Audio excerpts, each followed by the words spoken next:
There's the Master Fans. We are back with the Toshiba DVD CRT combo. I had a scrap piece of broken electronic that had a good power cord, and of course this is the one we need to splice and just clean up some of the leftover sand on the chassis there. And you can see I've got my MeFix 8586 soldering station. I really like this thing. I got it on, I think, Amazon for relatively low amount. And I will say I probably used it more than I should have at this point. But the good news is I don't think this is going to take too much of a solder job. Being that it's just 2 wires, it should go pretty quickly. But I'm going to try and show the bulk of my process here in terms of what I do. Now, I kind of use whatever tool tends to work at the time. I am not a professional by any stretch of the imagination, but I do this on here basically as a content creator. That's not to say that there aren't people out there that can probably show you a better way of doing it. I just like to get a good bit of learning from the comments and definitely get a little bit of experience from the doing. Now I do recycle everything I don't use, make sure it all goes to the proper places, and of course the things I do use I try to take care of as best I can.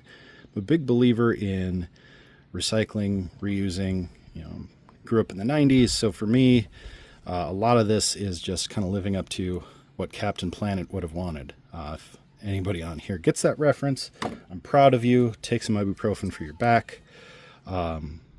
But the good news is getting a power cord on here is probably the easiest soldering thing you can do. The hardest part is really, you know, finding the space to do it and making sure you don't damage the wire as you're stripping it back. They put some pretty good shielding on here.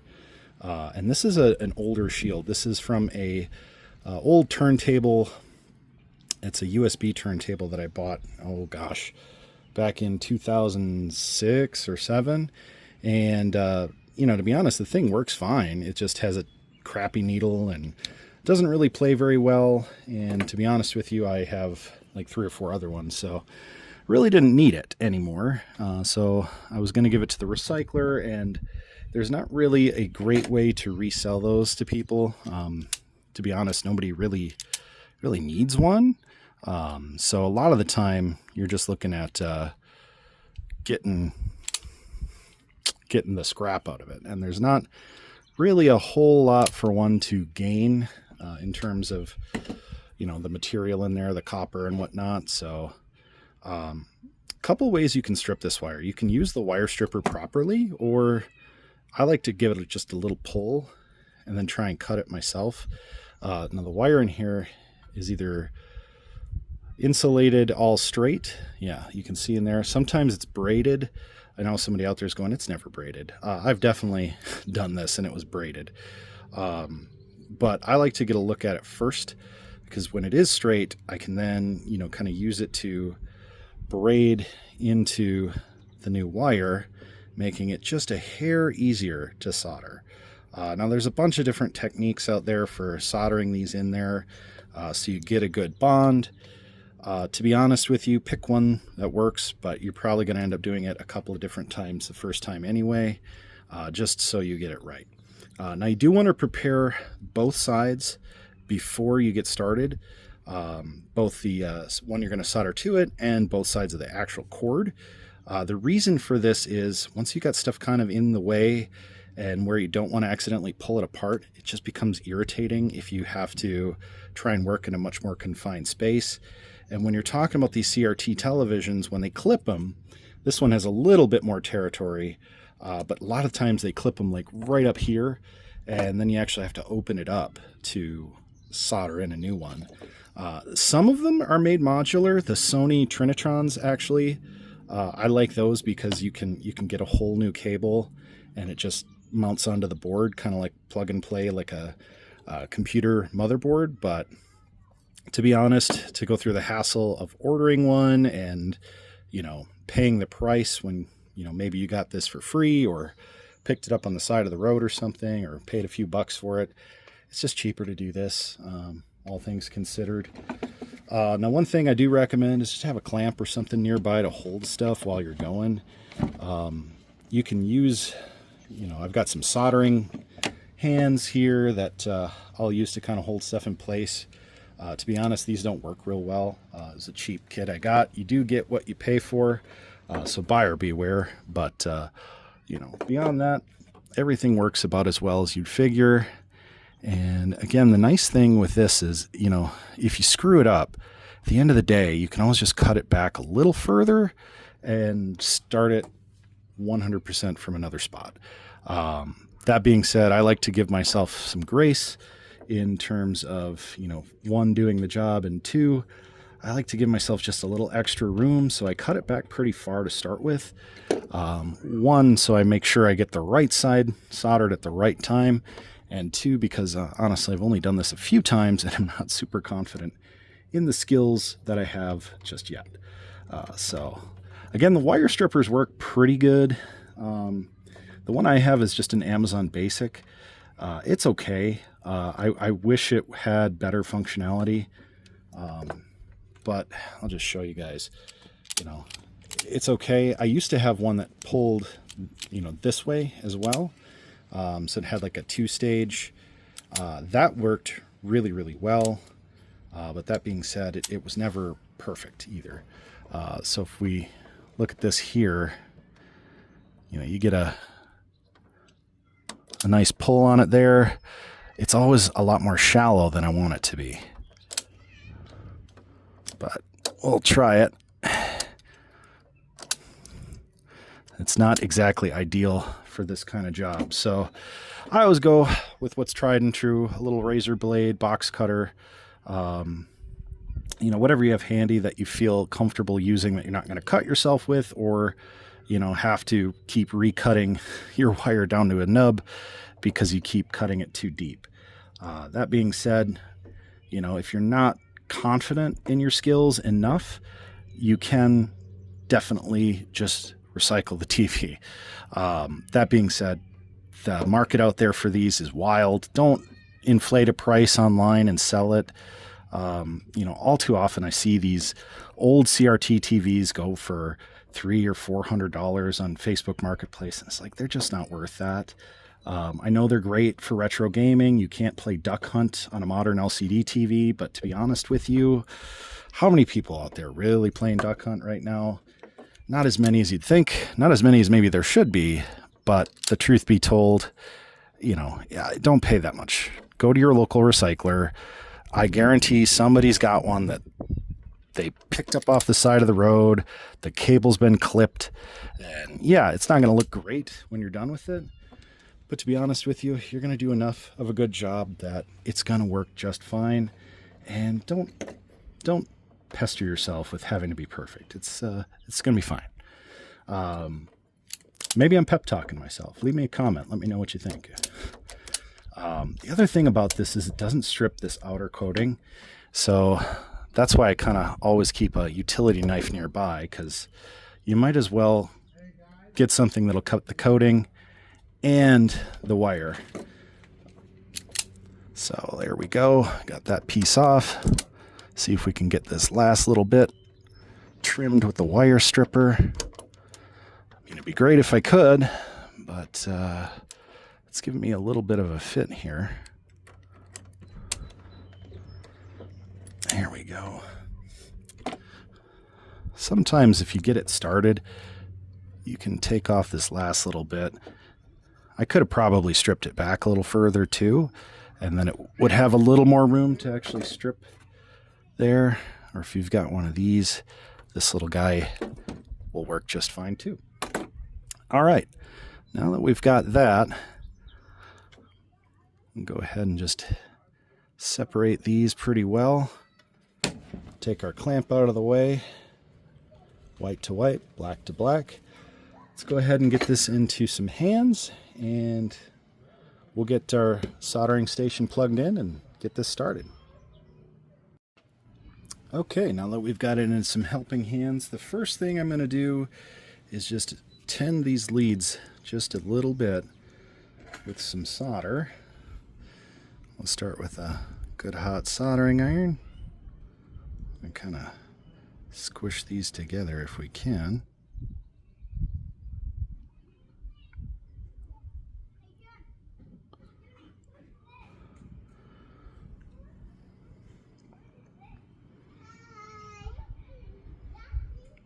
And looks like the soldering iron needs to warm up just a hair. There we go.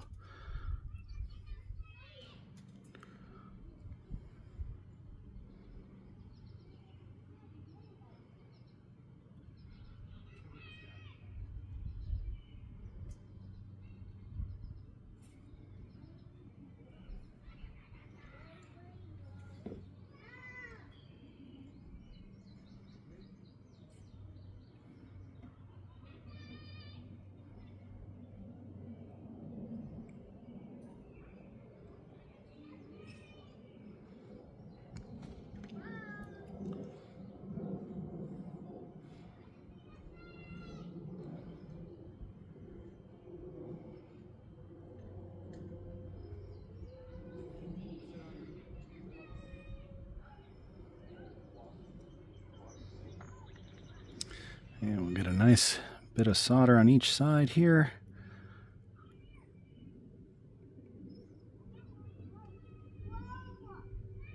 There we go.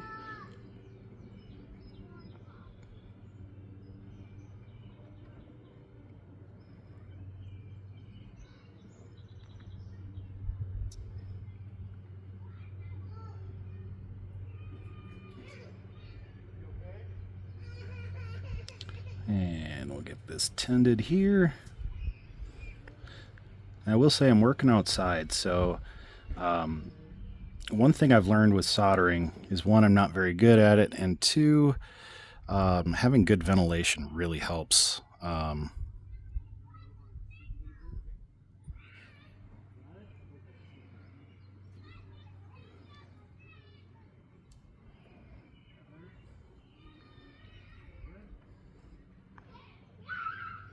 It's also kind of hard to do well on camera.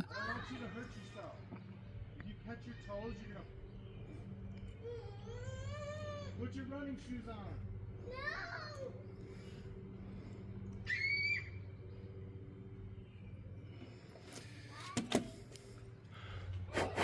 Alright, so now that we've got a little bit of solder on each end, it just makes it that much easier to kind of butt these together.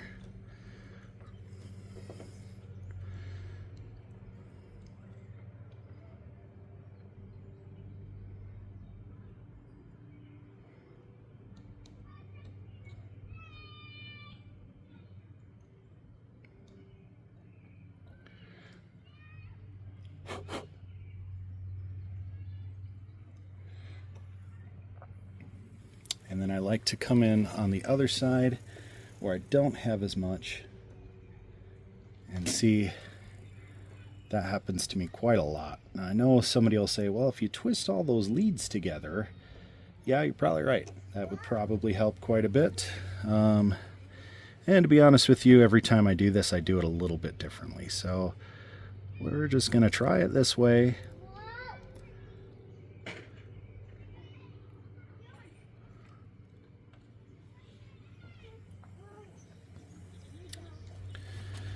As long as you can get it pretty well started, I found that you can always add solder. There we go. Because the copper wire will wick into the solder pretty good. And then I always come in the back end with some electrical tape too, and that tends to want to hold stuff together pretty well. So just tack that one little loose end on this side.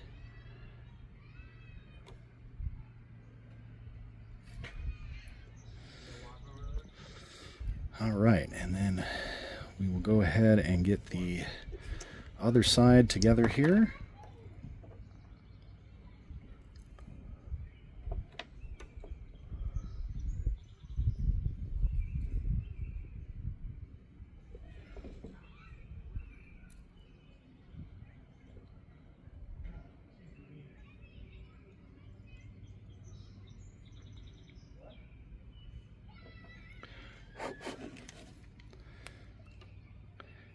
little bit here on the tips.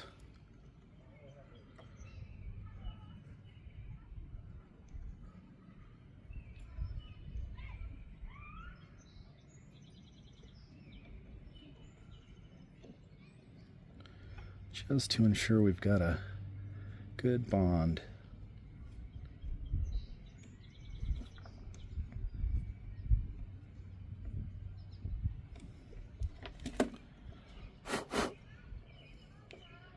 All right, well, it's not pretty, but it should be functional,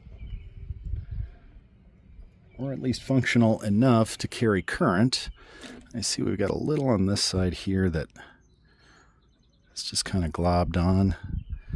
Let's see if we can't stick this down just a bit better.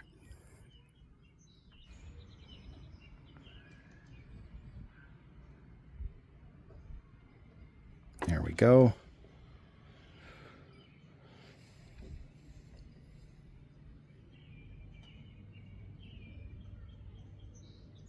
Okay. Go ahead and turn off our solder and get our station disassembled a bit here so we can get a better look at this.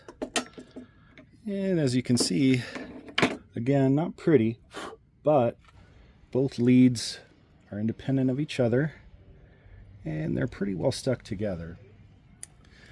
I always come in the back end with electrical tape. You could use heat shrink if you're better at this than I am. And if you are, kudos to you.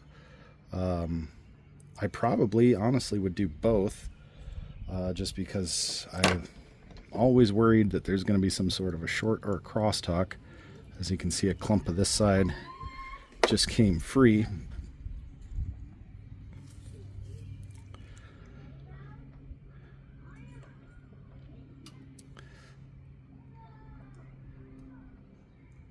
And truthfully, as long as there's enough connection there, you should be okay just taping these, really.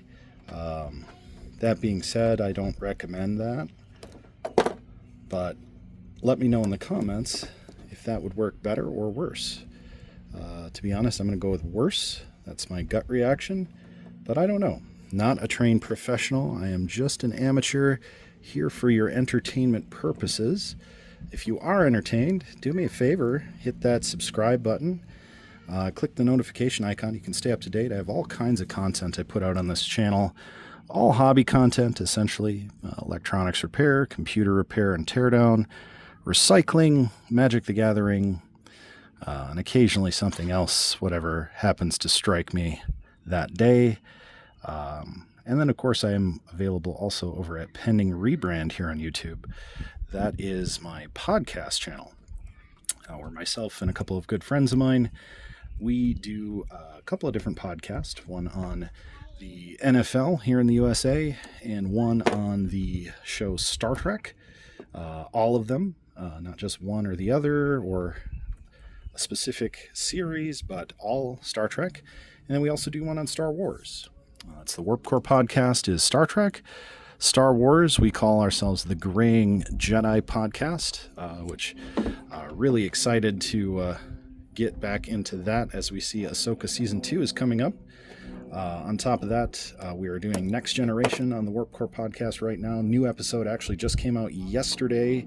If you haven't seen it, check out our archives over there. And if you're into this kind of thing, electronics repair, computer repair, highly recommend jumping into my archives here. I've got a ton of videos, both of just case dives and old computers. I've got some repair content out there as well. I'm going to be doing a whole build on a PC here. That's my next project that's going to be upcoming. So you can certainly stay tuned for that. I'm building a Sims 1 machine. So using the minimum requirements on that as a basis, I'm going to be building a machine out of my scrap parts to see, can we build something that runs the Sims 1 well, and at what point is it not good enough? What point is it good enough? All right, so we're getting down to where these wires are covered, at least independently, so they're not cross-talking. I'm going to go ahead now and just tightly wrap this It is not the prettiest fix in the world, but I tell you, it will likely be functional. If it's not, the beauty of this is, and this is why I like saying I'm an amateur, is I can always start over and re-solder those leads. But I feel pretty confident there we're not going to have any shorts, and we should be pretty well good to go. Again, if you are a professional electronics repair person, I would love to hear your opinion. If you think I suck, it's okay. I'm not so shallow or so fragile you can't tell me. Please do. And if you have any pointers, please educate me. That's part of why I do this. And certainly I think everybody could stand to learn some of these skills, just because, you know, hey, stuff's expensive out there. Why not learn a new skill? So we got our power here. I'm going to go ahead and turn this up on to its screen so you can see the refresh there. And hopefully we will get some static and not any pops or, well, hopefully no smoke or anything. But all right, let's go ahead and get it. Cable on. And I heard the energize of the CRT. Give it a second here. We are out in the sunlight, so I don't know if we're going to see a whole lot. And you can see up in the corner there it says game. Let me just angle that. So we are getting a refresh. Here, I'll just adjust the height on this tripod here a little bit. Alright, so let's go ahead and see if our buttons work. Channel up is stuck, channel down works. I have to clean the channel up button. There we go. There is your snow. Looks like it has a max of 43 channels. I think the channel up button was working. Volume up works, volume down works. Channel up's just got some gunk in it, looks like, but it does work. Alright, let's try the DVD tray. Oof. It's filthy, but it does work. I can see the screen loaded there. We have a good working CRT DVD TV.